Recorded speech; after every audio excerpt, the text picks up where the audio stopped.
नमस्कार। मैं doctor Krishna Kumar, PGT Hindi, केंद्रीय विद्यालय पट्टम। प्यारे छात्रों, आज हम पढ़ेंगे एक अत्यंत सरल, संक्षिप्त किंतु प्रभावशाली कविता, छोटा मेरा खेत। कवि है उमाशंकर जोशी। इसमें कवि ने कविता रचना प्रक्रिया की विशेषताओं का सुंदर वर्णन किया है। उन्होंने कविता रचना प्रक्रिया की तुलना खेती से की है। बच्चों, हमने कविता के बहाने नामक जो कविता पहले पढ़ी है, उसमें चिड़िया और फूल की तुलना में कविता की क्या विशेषता है। उस कविता के द्वारा हमने जाना कि चिड़िया के उड़ने की या फूल के खिलने की अपनी एक सीमा है, किंतु कालजयी कविताएं सीमातीत और कालातीत होकर अपना आनंद बिखेरती रहती है। उस कविता में कविता के संदर्भ में बिना मुरझाए महकने के माने एक प्रयोग कवि ने किया है। उसका क्या अर्थ है? कवि यह कहना चाहते हैं कि फूल के खिलने की एक सीमा होती है, कुछ समय के बाद वो मुरझा जाता है, लेकिन कालजयी कविताएं देश काल समय की सीमाओं को लांघ कर अपना सुगंध बिखेरती रहती है। उत्तम काव्य सृष्टि की यही विशेषता होती है। बच्चों, आप कुछ कालजयी रचनाओं के नाम बता सकते हैं? आप परिचित है बहुत सी रचनाओं से, चाहे वो महाभारत हो, रामायण हो, अभिज्ञान शाकुंतलम हो, कबीरदास, सुर, मीरा, तुलसी, इन सब की रचनाएं हो।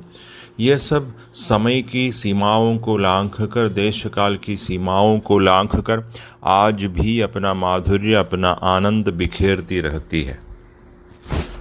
बच्चों, आज हम जिस कविता की चर्चा कर रहे हैं, छोटा मेरा खेत, उसमें भी कविता की या साहित्य सृष्टि की इसी विशेषता की चर्चा है। कवि ने अत्यंत सुंदर ढंग से कवि कर्म और कृषक किसान या खेती के बीच में सुंदर तुलना स्थापित की है। पहले हम कविता को पढ़ेंगे, फिर उसके भाव सौंदर्य की चर्चा करेंगे। कवि कहते हैं, छोटा मेरा खेत चौकोना, कागज का एक पन्ना, कोई अंधड़ कहीं से आया, क्षण का बीज वहां बोया गया, कल्पना के रसायनों को पी बीज गल गया निशेष, शब्द के अंकुर फूटे, पल्लव पुष्पों से नमित हुआ विशेष। तो यहाँ कवि ने अपने को किसान के समान बताया है। वो कैसे? पहले ही वो बताते हैं, छोटा मेरा खेत चौकोना, कागज का एक पन्ना। वे कहते हैं, मेरा जो खेत है, वो चौकोना जो खेत है, वो कागज का एक पन्ना है। दोनों का आकार, चाहे वो खेत हो या कागज हो, दोनों का आकार चौकोना है। किसान जहाँ खेत में काम करते हैं, उसी प्रकार कवि का कार्यक्षेत्र या कवि का जो कर्म होता है, वो कागज पर होता है। कागज पर ही वे अपनी भावनाओं की अभिव्यक्ति करते हैं। आगे कवि कहते हैं, कोई अंधड़ कहीं से आया, क्षण का बीज वहाँ बोया गया। कहीं से कोई अंधड़, अंधड़ का अर्थ है आंधी। कहीं से कोई आंधी आई और एक बीज वहाँ बोया गया। बच्चों, जिस प्रकार खेत में बीज बोया जाता है, उसी प्रकार कवि के मन में भी कोई भावनात्मक आंधी आती है और विचार रूपी बीज को बोकर वो चली जाती है। बच्चों, हमें यहाँ स्पष्ट समझना चाहिए कि इस भावनात्मक आंधी से कवि का क्या तात्पर्य है। भावनात्मक आंधी कविता रचना प्रक्रिया में अक्सर हम देखते हैं कि कवि के मन में कहीं कोई दृश्य, कोई विचार, कोई व्यक्ति एक प्रभाव छोड़ देते हैं और वो कवि के मन को पूरी तरह प्रभावित करते हैं, और इतना प्रभावित करते हैं कि वे उसको लेकर विचार मग्न हो जाते हैं। मान लीजिए आप भी कहीं सड़क से जा रहे हैं, कहीं कोई छोटी बिल्ली जिसकी उपेक्षा किसी ने की हो, वो चिल्ला रही है भूख से तड़प कर, या कोई सुंदर फूल आप देख रहे हैं, किसी भिखारी को देख रहे हैं भूख से तड़पते हुए, ये सब हमारे मन को प्रभावित करते हैं और मन करता है कि हम अपनी भावनाओं की अभिव्यक्ति करें। तो ये सब एक आंधी के समान है जो हमारे मन को प्रभावित करते हैं और एक विचार रूपी बीज को बोकर चली जाती है। निराला की प्रसिद्ध कविता है भिक्षुक। इसी प्रकार उन्होंने एक भिखारी को देखकर, जिसने उनको प्रभावित किया, उसके दर्द को उन्होंने महसूस किया, तो वो एक विचार रूपी आंधी थी। बच्चों, आपको पता है दुनिया की विश्व की सबसे पहली कविता भी इसी प्रकार जन्म ली थी। आदि कवि वाल्मीकि एक बार जंगल से वापस आ रहे थे तो उन्होंने किसी वृक्ष की डाली पर क्रौंच पक्षियों को देखा। क्रौंच पक्षी विभिन्न रंगों वाले अत्यंत सुंदर पक्षियों की जोड़ी थी वहाँ। वे उसके सौंदर्य को निहार रहे थे, देख ही रहे थे कि कहीं एक बाण कहीं से चला आया और उनमें से एक पक्षी को लगा और वो नीचे लहूलुहान होकर गिरकर तड़पने लगे। उन्होंने देखा एक शिकारी आ रहा है उसको लेने के लिए। वे अत्यंत व्यथित हो गए। ये एक तरह की भावनात्मक आंधी थी उनके मन में। वे अत्यंत व्यथित होकर वे चिल्लाए, मां निषाद प्रतिष्ठा त्वमगमः शाश्वती ही समाह यत् क्रौंच मिथुनादेकमवधि काममोहितम्। तो उस क्रूर घटना से दुखी होकर वाल्मीकि के मुंह से अनजाने में ही यह प्रवाहमयी रूप में ये शाप वचन निकल पड़े थे और उन्होंने कहा था कि ये निषाद, ये तुमने क्या कर दिया? प्रेमातुर इन जोड़ों में से एक को मार दिया, जा तुम्हें जिंदगी में कभी प्रतिष्ठा न मिले। तो ये श्लोक बोलने के बाद उनको लगा, अरे ये मैंने क्या बोल दिया, इसमें एक प्रवाह है, लय है, क्यों न मैं इसी रूप में राम की कहानी को भी बयान करूं, व्यक्त करूं। इसी तरह आदि काव्य रामायण की रचना हुई थी। तो ये सब एक भावना रूपी आंधी है जो मन में एक विचार को बो कर चली जाती है। तो एक बार मन में एक विचार, भाव या विचार रूपी बीज बैठ जाता है तो उसके बाद हमें क्या करना चाहिए या क्या होता है मन में? कल्पना के रसायनों को पी बीज गल गया निशेष। उसके बाद कवि उसको लेकर विचार मग्न हो जाते हैं। मन में एक तरह का विचारों का मंथन चलता है। कल्पना रूपी रसायनों को पी, तो यहाँ क्या चाहिए उस बीज को आगे पनपने के लिए? कल्पना, इमेजिनेशन चाहिए। कल्पना एक तरह से खाद्य पदार्थ का काम करती है, रसायन फर्टिलाइजर्स का काम करती है। कल्पना ही इस विचार को आगे बढ़ने के लिए उर्वरक या खाद प्रदान करती है।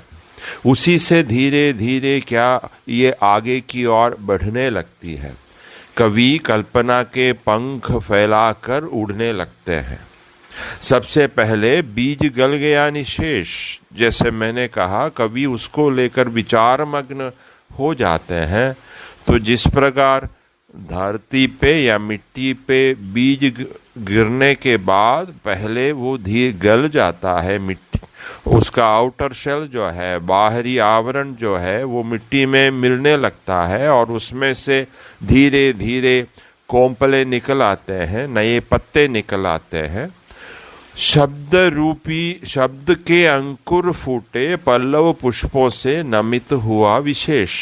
धीरे धीरे उसमें से शब्द के अंकुर निकल आते हैं, शब्द रूपी नए नए पत्ते निकल आते हैं। धीरे धीरे कविता अपने आकार को ग्रहण करने लगती है। वो कागज रूपी चौकोने खेत पर शब्द रूपी अंकुरों के द्वारा धीरे धीरे अपने आकार को ग्रहण करने लगती है। और जिस प्रकार पौधा बड़ा होने पर उसमें नए नए पत्ते और फूलों से भर जाते हैं। शब्द के अंकुर फूटे, पल्लव पुष्पों से नमित हुआ विशेष। पल्लव नए नए पत्ते और फूलों के भार से वो पल भरता से झुकने लगते हैं। समृद्धि के सूचक वो झुककर खड़े रहते हैं।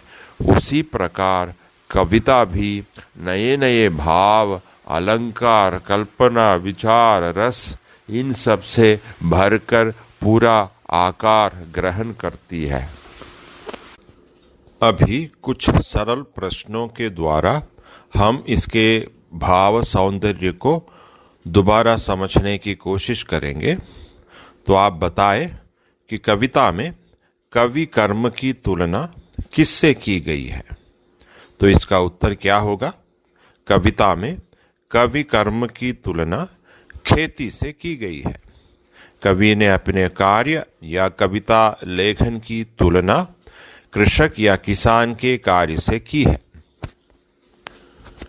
कवि अपना खेत किसे कह रहा है? क्या है इसका उत्तर? कवि अपना खेत चौगुने कागज को कह रहे हैं। इसी में वे अपनी भावनाओं को अभिव्यक्ति प्रदान करते हैं। इसी में कविता लेखन होता है कागज पर। रचना के संदर्भ में अंधड़ और बीज क्या है? हमने इसकी विस्तृत चर्चा की थी। अंधड़ का अर्थ है भावनात्मक आंधी। वो घटना, व्यक्ति, दृश्य जो भी हो जो हमारे मन को प्रभावित करता है। इस संदर्भ में विख्यात अंग्रेजी कवि वर्ड्सवर्थ ने जो कविता की परिभाषा दी थी वो भी याद आ रहा है।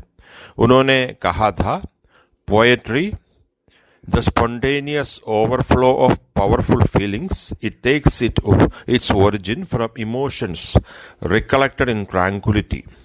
यहाँ अंधड़ वही पावरफुल फीलिंग्स है।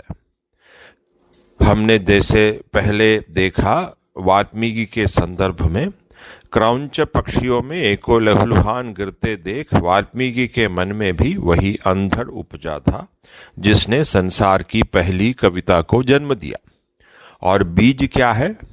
बीज वो विचार जो मन में बैठ जाता है, इसके प्रभाव से या भावनात्मक आंधी के प्रभाव से मन में जो विचार आता है वही बीज है। आगे देखते हैं, कल्पना को रसायन क्यों कहा गया है? छात्रों, जिस प्रकार रसायन, खाद या फर्टिलाइज़र पौधे को आगे बढ़ने में सहायता प्रदान करता है, उसी प्रकार कल्पना का सहारा लेकर ही कवि के मन में जो विचार रूपी बीज है वो आगे की ओर बढ़ता है। या यूं कहें, कल्पना के पंख पसार कर ही कवि आगे बढ़ते हैं। बीज के गल जाने से क्या तात्पर्य है? अंकुरण से पूर्व बीज गल जाता है। मिट्टी में कोई बीज गिरने के बाद वो पहले मिट्टी में मिल जाता है। उसी प्रकार काव्य स्फुरण के लिए भी कवि स्वयं को भाव के साथ द्रवीभूत करता है या उसके मन में विचारों का मंथन चलता है। वो भाव या विचार उसके मन में पूरी तरह रच बस जाता है और पूरी तरह कवि उस अनुभूति के साथ एकाकार हो जाता है। इसी को वर्ड्सवर्थ ने अपनी परिभाषा में ट्रांक्विलिटी की संज्ञा दी थी। शब्द रूपी अंकुर फूटने से कवि का क्या आशय है? छात्रों, जिस प्रकार बीज में से नए अंकुर निकल आते हैं और पौधा धीरे धीरे अपना आकार ग्रहण करता है, उसी प्रकार कवि के मन में जो भाव या विचार है वो शब्दों के माध्यम से ही अभिव्यक्त होता है या शब्दों के द्वारा ही वो अपना आकार ग्रहण करती है। कविता रूपक का सुंदर उदाहरण है। कैसे? छात्रों, हमने देखा प्रस्तुत कविता में कवि ने कवि कर्म की तुलना खेती से की है और सुंदर रूपकों के द्वारा उन्होंने इसको अभिव्यक्त किया है।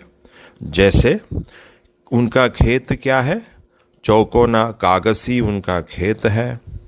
उस पर भावनात्मक आंधी विचार रूपी बीज को बो देती है। कल्पना रसायन या खाद या फर्टिलाइजर का काम करती है। शब्द रूपी अंकुर उसमें से निकल आते हैं। इस तरह कवि ने कवि कर्म की तुलना खेती से की है। अभी हम आगे की पंक्तियों के भाव सौंदर्य की चर्चा करेंगे। देखते हैं। छूमने लगे फल, रस अलौकिक, अमृत धाराएं फूटती, रोपाई क्षण की, कटाई अनंतता की, लुटते रहने से जरा भी नहीं कम होती, रस का अक्षय पात्र सदा का, छोटा मेरा खेत चौकोना। झूमने लगे फल अर्थात अभी कविता रूपी पौधे में आनंद रूपी फल निकल आए हैं, जिसमें से अलौकिक रस की प्राप्ति होती है। रस अलौकिक, अमृत धाराएं फूटती। कविता से जो आनंद मिलता है वो अलौकिक आनंद होता है। एक तरह का जो स्पिरिचुअल प्लेजर जिसे हम कहते हैं वही हमको प्रदान होता है। कविता या उत्कृष्ट साहित्य रचना के आस्वादन के बाद हमें लगता है कि मन में अमृत की धाराएं फूट रही है। रोपाई क्षण की, कटाई अनंतता की। रोपाई यानी कि बीज का जो बोना वो एक क्षण के लिए था। मन में जो विचार का गिरना या बीज का बोना वो एक क्षण के लिए था, लेकिन उससे जो कटाई होती है वो अनंत काल तक चलती रहती है। अर्थात कविता से मिलने वाला जो आनंद है वो देश काल की सीमाओं को पार करके हर समय में, हर काल में, हर जगह में हमें अपना आनंद प्रदान करती रहती है कविता। यही खेती और कविता में अंतर नजर आता है, डिफरेंस नजर आता है। खेती जहाँ एक बार काटने से समाप्त हो जाता है, वहीं कविता से मिलने वाला जो आनंद है, जो हार्वेस्ट है, वो सदा सर्वदा के लिए रहता है। लुटते रहने से जरा भी नहीं कम होती। वो जितना भी लुटाओ उस आनंद को, जितना भी लोग उसका आस्वादन करे, उसकी चर्चा करे, उसका अध्ययन करे, वो हमेशा हमेशा बना रहता है। यही एक अंतर नजर आता है खेती और कविता में। इसीलिए कवि ने आगे कहा है, रस का अक्षय पात्र सदा का, छोटा मेरा खेत चौकोना। तो कवि ने कविता की तुलना किससे की है? अक्षय पात्र से। रस का अक्षय पात्र है कविता। अक्षय पात्र आपको पता है, भगवान श्री कृष्ण ने द्रौपदी को दिया था ये अज्ञातवास के समय में। उस अक्षय पात्र में से सदा भोजन मिलता रहता है। उसी प्रकार कविता एक तरह से रस का अक्षय पात्र है। सदा सर्वदा वो आनंद रस को प्रवाहित करता रहता है। यही छोटा मेरा खेत है। कवि के लिए यही उसका कर्म क्षेत्र है। ये चौकोना कागज, उसी में वो कविता रचना करता रहता है, जिससे अनंत काल तक आनंद सबको मिलता रहता है।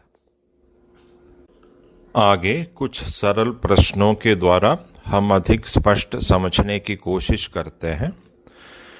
कविता से मिलने वाले आनंद की क्या विशेषताएं हैं?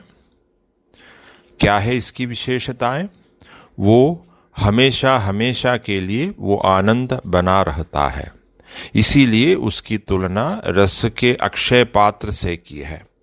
जिस प्रकार अक्षय पात्र से भोजन सदा मिलता रहता है, उसी प्रकार कविता भी देश काल की सीमाओं को पार करके हर समय हर काल में अपना आनंद बिखेरती रहती है। आप इसके भाव को स्पष्ट करने की कोशिश कीजिए। रोपाई क्षण की, कटाई अनंतता की। कवि ने अत्यंत सुंदर ढंग से यहाँ बताया है कि रोपाई, बीज का जो बोना है, वो एक पल के लिए था। विचार का मन में जो आना या गिरना, वो एक पल के लिए था, लेकिन उसकी बदौलत, उसके कारण जो काव्य सृष्टि निकल आई, उससे मिलने वाला आनंद अनंत काल तक चलता रहता है। खेती और कवि कर्म में क्या अंतर है? हमने जैसे पहले चर्चा की है, खेती एक बार काटने से समाप्त हो जाती है, लेकिन कवि कर्म या कविता रचना प्रक्रिया से, उत्कृष्ट काव्य रचना से जो आनंद मिलता है, वो हर काल और हर समय या हर देश में उसका प्रभाव होता है। कालजयी कविता को रस का अक्षय पात्र क्यों कहा गया है? हमने चर्चा की थी पहले भी कि अक्षय पात्र से जिस प्रकार सदा भोजन मिलता रहता है, उसी प्रकार कालजयी कविता हर युग और हर काल में, हर देश में अपना आनंद प्रवाहित करती रहती है। छात्रों, अभी आपकी सुविधा के लिए एक माइंड मैपिंग के द्वारा हम कविता की मुख्य बिंदुओं की चर्चा करेंगे, सिर्फ मुख्य बिंदुओं की। जैसे कविता में सबसे पहला जो पॉइंट है, कवि कर्म और खेती की तुलना। किस प्रकार की है कवि ने यह तुलना? कागज रूपी चौकोना खेत। तीसरा पॉइंट, भावना की आंधी से विचार रूपी बीज बोया गया। उसके बाद चौथा, कल्पना के रसायनों को पीकर विचार का विकसित होना। फिर पांचवा जो पॉइंट है, शब्द रूपी अंकुर निकल आना। फिर क्या है? छठा पॉइंट, आनंद रूपी फल। सातवां पॉइंट, फसल सीमित समय के लिए। उत्तम काव्य रचना कैसी है? कालजयी है। यही आठवां पॉइंट है मुख्य। और नवा जो है मुख्य बिंदु, रस के अक्षय पात्र के समान सदा आनंद प्रदान करती रहती है। तो प्यारे छात्रों, उम्मीद है आपने इस कविता का आस्वादन भरपूर किया है, और अब तक मेरे संग बने रहने के लिए हार्दिक धन्यवाद।